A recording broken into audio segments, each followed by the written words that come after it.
yung nirereklamo ko, pinaiinvestigang Pabiktim po itong si Risa Hontiveros, mga kababayan, dahil pagkatapos na kumanta at lumabas itong si alias Rene at sabihin na di umano'y sinungaling itong si Risa Hontiveros at siya umano ang nagsasabi ng katotohanan, abay, kinasuhan ni Risa Hontiveros itong si alias Rene sa NBI at hindi lang po si alias Rene ang kanyang dinamay at dinamay pa po ang ibang mga political vlogger na naka-align po sa mga Duterte, mga kababayan natin.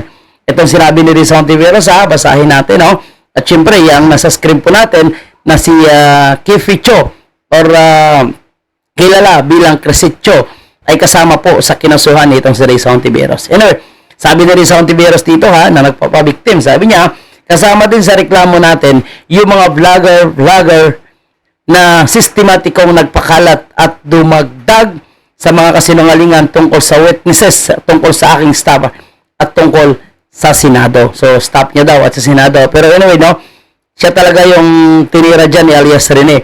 Dahil sinasabi ni alias Rene na sinungaling daw itong senadorang si Risa Hontiveros. Anyway, sabi pa dito, ilan sa kanila ay sila Crescitcho, Tio Moreno, si Atty. Trixie Cross, of course, si Rob Ranches. Nababasa ko lagi yung mga article ni Rob Ranches, yung kanyang opinion. Si G. Sonsa, na madalas din maglabas ng kanyang opinion. Of course, si Sas Sasot, no, na magaling po na talagang komentarista. Si Joey Cross, magaling din po yan. And of course, ang kilalang palaban na si Ka Eric ay idinamay din nitong si Risa Hontiveros. So, Crazy Brooks, Tio Moreno, Atty. Trixie Cross, Rob Ranches, Jason Sas Rogando Sasot, Joey Cross, and si Ka Eric. So, total, si Banat Bay daw, okay? Kasama daw si Banat Bay sa kanyang kinasuhan, no? As per the advice of my lawyers, the applicable crime is cyber libel bilang public official. Bukas ako sa lehitimong kritisismo pero hindi ako papayag sa panghaharas at mapanganib na kasinungalingan. So mapanganib daw na kasinungalingan itong nilabas ni alias Rene at hindi daw po siya bukas, no, sa mga panghaharas daw ng mga vloggers. Ano po siya hinaras ng mga vloggers, mga kababayan po natin? And kumbaga, no, gaya ko, hindi man ako nag-share, no, nagbigay lang naman ako ng komento kung ano po yung nakikita natin at tawag nga nila dito is kay Risa Tanas, no, kung ano po yung komento na nakita natin kay Risa Tanas, no. Simula pa lang ito, step 1 pa lang at abangan natin ang resulta nitong investigation kung ano ang dapat ikaso at sino pa ang dapat kasuhan. So talaga naghahanap pa itong si Risa Tanas, no, ng makakasuhan, mga kababayan po natin. Anyway, nasa kanya naman yan ang pagsasagot, no?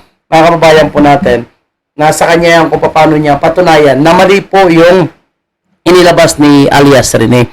Kumbaga, sabi nga ni alias Rene, no, may ebidensya rin daw siya na itatapat dito kay Risa Hontiveros. So, dapat, no, para sa akin at bilang isang senadora, dapat hindi po maging balat sibuyas itong si Risa Hontiveros at tanggapin niya po yung komento ng ilang mga Pilipino patungkol po sa kanya, mga kababayan po natin, no?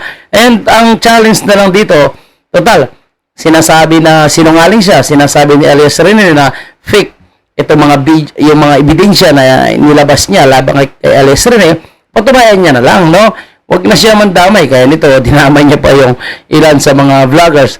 Kaya nito, sabi ni Kifi Cho, na nagkomento rin. Sabi niya rito, Senator Risa Hontiveros filed an official complaint against the personalities behind the video. So, bakit mo ako sinama dyan na nag-share ba ako ng video? Kilala ko ba si Michael Morello or nagpapabiktim ka na kunwari inapi ka? Because people using their freedom of speech, sabi dito, no, in shame in the Constitution, discuss how you've been embroiled and accused and witness tampering in many cases.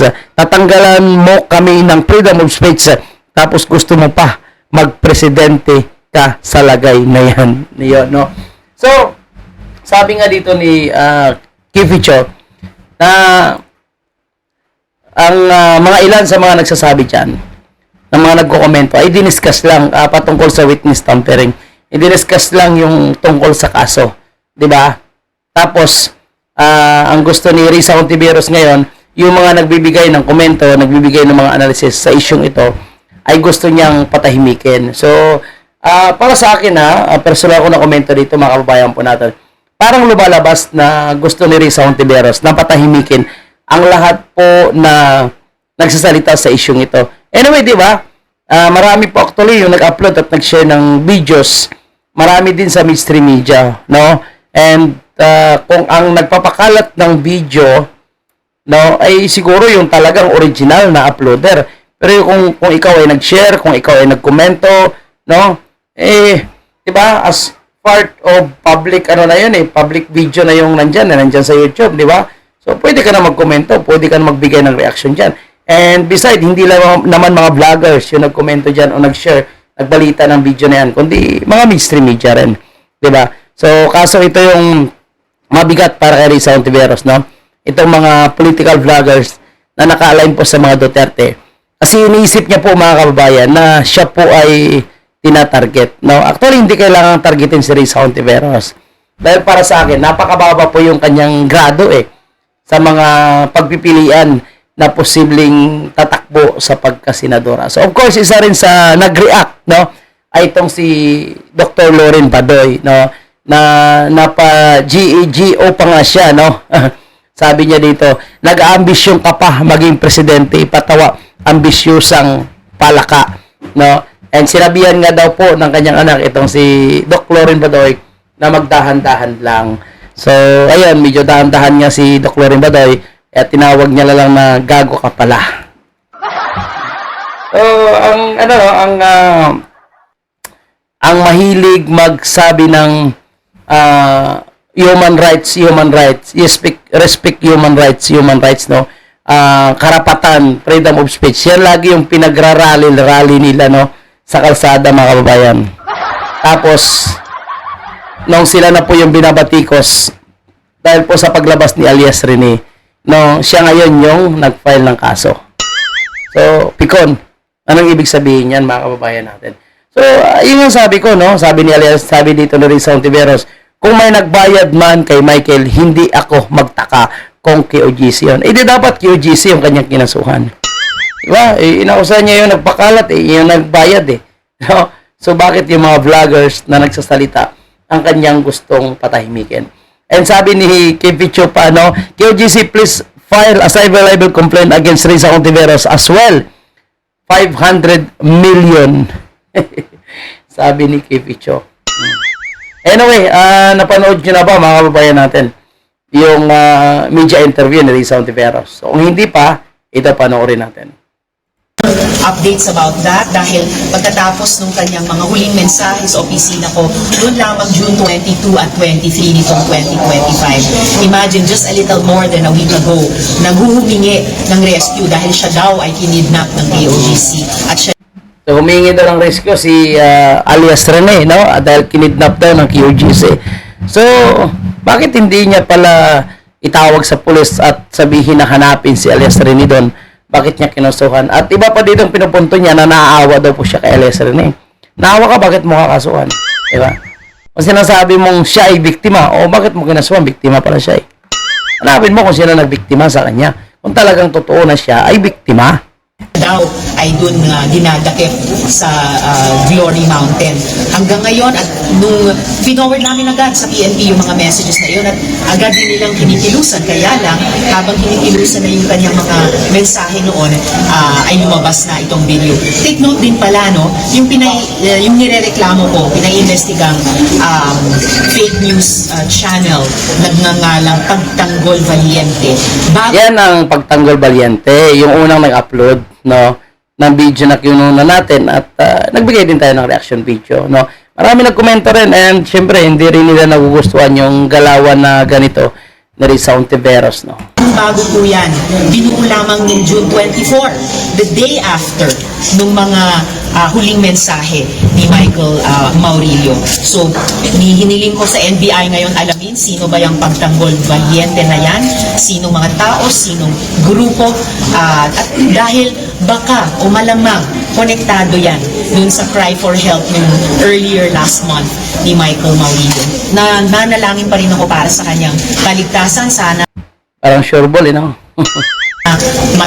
matukoy kaagad ng PNP Davao kung nasan siya at mailigtas. Pero gayong paman, kailangan na niyang magpaliwanag at managot kung bakit siya nagsisinungaling sa mga video na ito.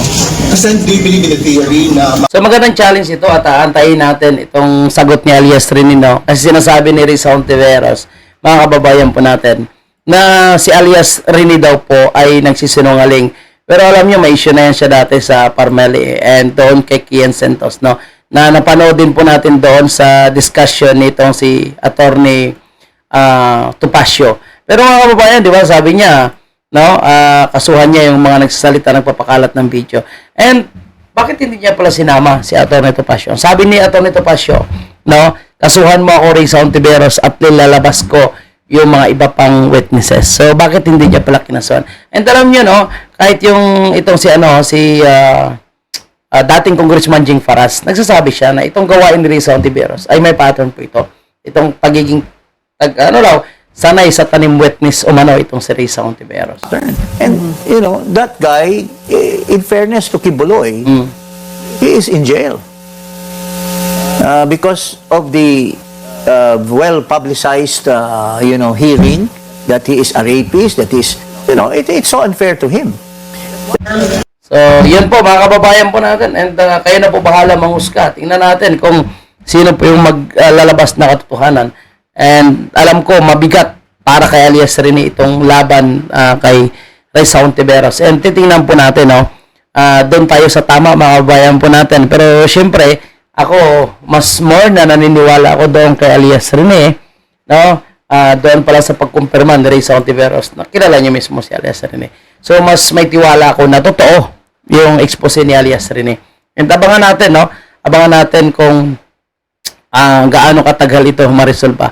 At kung may mga susunod pa ba na witnesses na handang magsalita at ikanta po itong si Risa Hontiveros. So, good luck sa kanya. Sabi nga ni Doc Loren Badoy, no? Na may plano pa pala ito magiging presidente, no? And kung ito magiging presidente, mukhang mas matindi pa ito kay Marcos Jr., no? Nag-aambisyon ka pa maging presidente, patawa, ambisyosang palaka. So kasi, Crazy Cho, Jason Sasa, Trixie Cruz, si Banat Bay, kasama pala si Banat Bay sa kinasuhan. Okay, yan na po muna yung ating update. Ano po ang inyong komento dito, opinion? Of course, bukas po yung ating comment section, mga kababayan. Maraming salamat at mabuhay po kayong lahat.